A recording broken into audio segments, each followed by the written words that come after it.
हो मंडळी हो, हॉटस्पॉट इथंच आहे बर का. तर मग चला चॅनलला सबस्क्राईब करा आणि घंटी नक्की वाजवा. मायबाप जीवनाचं सार आहेत. मायबाप ते सांभाळण्याचा प्रयत्न करा. आज लोकांनी तुम्ही म्हणताल ताई या प्राथमिक गोष्टी आम्हाला का सांगता तुम्ही. आज जर आम्ही आमचे मायबाप सांभाळले असते तर भारतामध्ये वृद्धाश्रमाची संख्या वाढलीच नसती. अरे श्रीमंताने तुम्ही किती बंगल्यावर बंगले बांधा गड्या, पण त्या बंगल्यात जर वृद्ध मायबाप नसतील ना तर आग लागो तुमच्या त्या बंगल्याला. त्या बंगल्याला अजिबात किंमत नाही गड्या. आज तुम्ही किती श्रीमंत आहात, तुमचा बंगला किती कोटीचा आहे आणि तुमची गाडी किती लाखाची यावरती तुमची श्रीमंती अवलंबून नाही, तर तुमच्या त्या बंगल्यामध्ये तुमची म्हातारी माणसं किती सुखात आहेत, किती आनंदात आहेत यावर तुमची श्रीमंती अवलंबून आहे. मायबाप तुमचा बंगला किती कोटीचा आहे, तुमची गाडी किती लाखाची आहे, तुमची प्रॉपर्टी किती कोटींची यावरती तुमची श्रीमंती अवलंबून नाही, तर तुमच्या डोळ्यात दोन अश्रू आले तर ते पुसण्यासाठी समाजातील किती हात समोर येतात यावर तुमची श्रीमंती अवलंबून आहे. मायबाप जर आई वडील आपल्या पोरांना अतिशय प्रेमाने वाढवत असतील तर ते आई वडील म्हातारे झाल्यानंतर आपल्याला त्यांना प्रेमाने वाढवायला काय हरकत आहे. मायबाप अरे जगामध्ये सदैव आशीर्वाद देण्यासाठी हात कुणाचे वर असतील ना तर ते जगात फक्त मायबाप आहेत गड्या. आणि ते आशीर्वाद घेण्यासाठी जी मुलं पात्रतेचे नसतात ना त्यांच्यासारखी दुर्दैवी मुलं या जगात नाहीत. मायबाप दुर्दैवी मुलं या जगात नाही. किती वाईट वागा गड्या, मायबाप कधी शाप देत नाही. जगामध्ये आई जाणं याचं काय दुःख असू शकतं. मायबाप ज्याच्या जीवनामध्ये आई गेली ना तो सांगू शकेल. फक्त जगामध्ये आई जाणं म्हणजे सर्वस्व जाणं आहे गड्या. त्या माहेराला किंमत तोपर्यंत, त्या माहेरामध्ये जोपर्यंत माय जिवंत आहे गड्या. एकदा त्या माहेरातली माय निघून गेली ना मायबाप आपल्यासाठी माहेरची दारं सदैव बंद आहेत गड्या, सदैव बंद आहेत. मायबाप नारद महर्षींच्या जीवनामध्ये आई गेली, नारदांना खूप दुःख झालं. नारद महर्षी सांगतात माझ्यासाठी मायेचा सागर आटला, माझी आई ज्या दिवशी गेली. पण एका डोळ्याने दुःख झालं, दुसऱ्या डोळ्याने आनंद झाला. अरे भली मेली असतील माझी आई, माझ्या परमार्थामध्ये ती आडसर करत होती, देवाने काटा काढून घेतला. पारमार्थिक माणसाला गाराने सांगता येत नाहीत गड्या. आहे ना ठीक आहे, नाही ना आणखी ठीक आहे, जाऊ द्या, चला पुढे चला. एकाने मला सांगितलं ताई मला खूप परमार्थ करायचं होतं पण बायकोच नाही मनासारखी भेटली. आता बायकोमुळे कुठं परमार्थ अडतो का.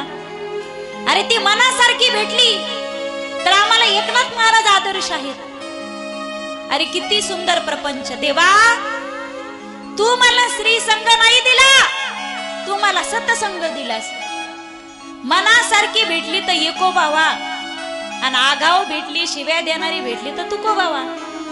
तुकोबाराय सांगतात देवा अरे ती शिव्या देणारी होती म्हणून तर मला तू आठवला, ती जीव लावून दिली असती तर तू आठवला होता का मला. एकाने विचारलं ताई मेलीस तर मग काय करायचं, लोक काय विचारतील याचा नियम नसतो. मागे मोबाईलवर स्कीम निघली होती, त्या मोबाईल वरती पहा तुम्ही स्कीम आहेत. ते मॅरेज ब्युरो लोक काढतात ना, वधूवर सूचक मेळावा, परिचय मेळावा, त्या लग्ना संबंधाने ती साइड माहिती देत होती. इकडून प्रश्न विचारला की तिकडून माहिती पुरवायची. एकाने विचारलं नवीन स्थळांसाठी, त्यांनी सांगितलं 1 दाबा. स्थळ पसंत आल्यास म्हणले 2 दाबा. साखरपुड्यासाठी 3 दाबा. लग्न करण्यासाठी 4 दाबा. एकाने विचारलं दुसरं लग्न करण्यासाठी, म्हणे पहिलीचा गळा दाबा. त्याच्याशिवाय दुसरं लग्न करताच येत नाही. असं काही करू नका कोणी घरी गेल्यानंतर. नाही तर ताईंनी सांगितलं त्याच्याशिवाय म्हटले परमार्थच करता येत नाही, असं काही कोणी करू नका. अरे मेली तर त्यांच्यासाठी नरसिंहजी मेहता प्रमाणित भलू थयू भांगी जंजाल सुखी भजेशु श्री गोपाल. अरे मेली तरी परमार्थ करते तर तिच्या वाचून कुठं अडतो का. माझ्या जीवनातली आई गेली, नारद महर्षी सांगतात पूर्ववृत्तांत, मी माझ्या जीवनामध्ये असं समजलं की माझ्या आणि भक्तीच्या मध्ये अडसर ठरणारी माझी आई, देवानेच काटा काढला, बरं झाली माझी आई मेली, आता मला भगवत प्राप्तीचा मार्ग मोकळा झाला. भजन करत असताना ज्यावेळी उत्तरेच्या दिशेने निघालो त्यावेळी अंतःकरणामध्ये परमात्मेची छबी होती. प्रथम थोडासा साक्षात्कार मला झाला, पण भगवान परमात्मेने किमया केली, त्या अंतःकरणातलं स्वरूप नष्ट केलं, जीवाची तगमग झाली. त्यावेळी आकाशवाणी झाली, हे सुबोध बालका, या जीवनामध्ये या जन्मामध्ये तुला पुन्हा माझं दर्शन घेता येणार नाही. हा देह त्यागलास की पुढच्या जन्मामध्ये तू भगवंताचा पार्षद होशील, महान भगवत भक्त होशील आणि अखंड माझं नामचिंतन करशील. तो देह त्यागला आणि मी या जन्मामध्ये ब्रह्मदेवाचा मानसपुत्र म्हणून जन्मास आलो, भगवंताचा महान पार्षद झालो. हातामध्ये ब्रह्मवीणा आहे, चिपळ्या आहेत आणि निरंतर मी प्रभूचं चिंतन करतो, भजन करतो.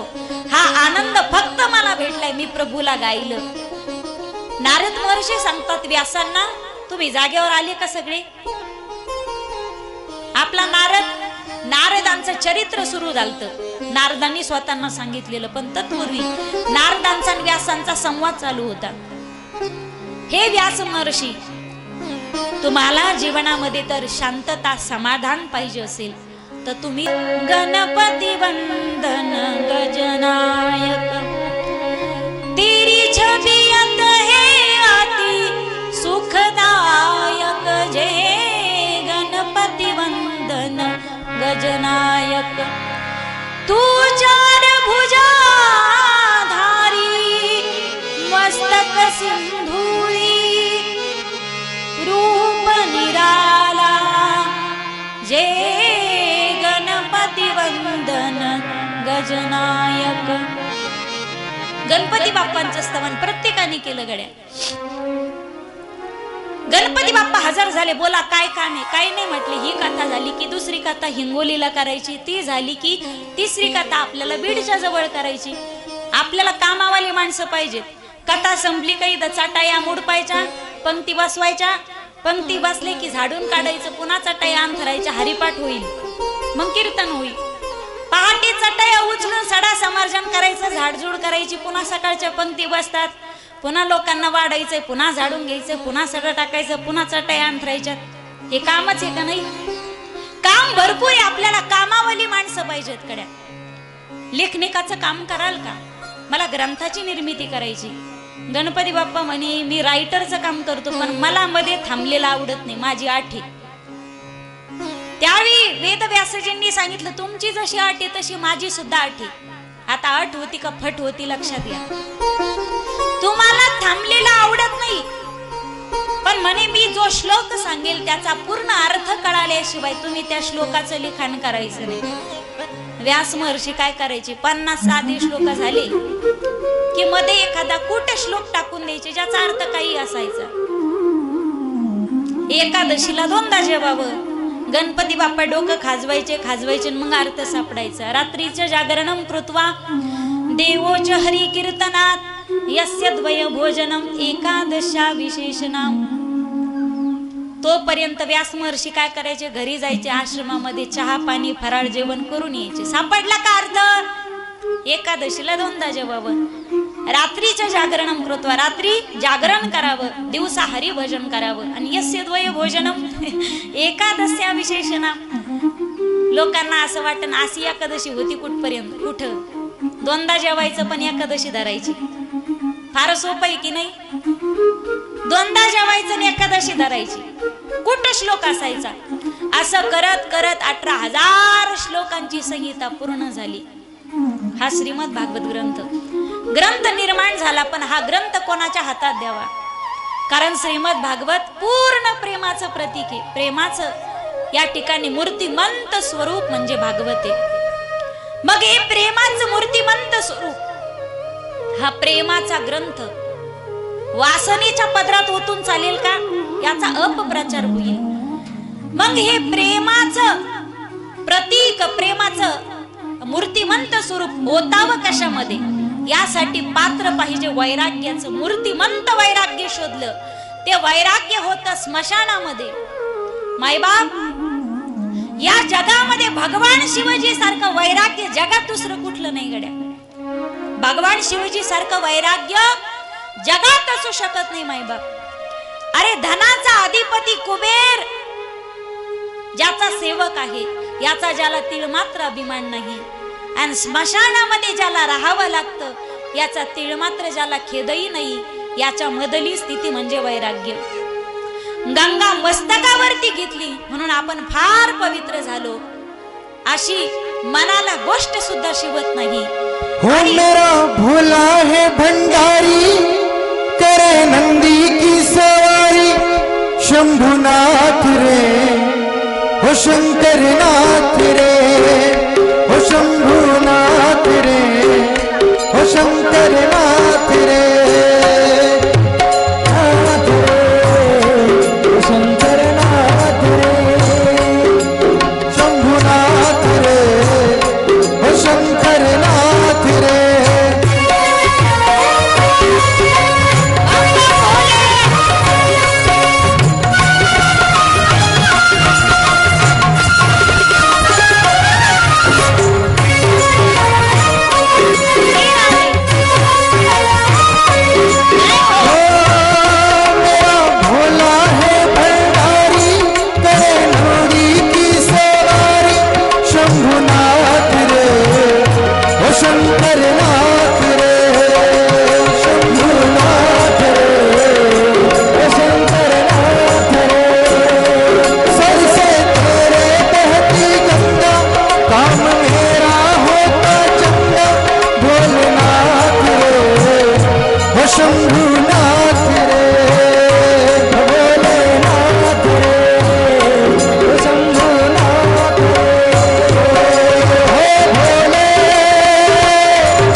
महेश्वर भगवान की. हो मंडळी हो, हॉटस्पॉट इथंच आहे बर का. तर मग चला चॅनलला सबस्क्राईब करा आणि घंटी नक्की वाजवा.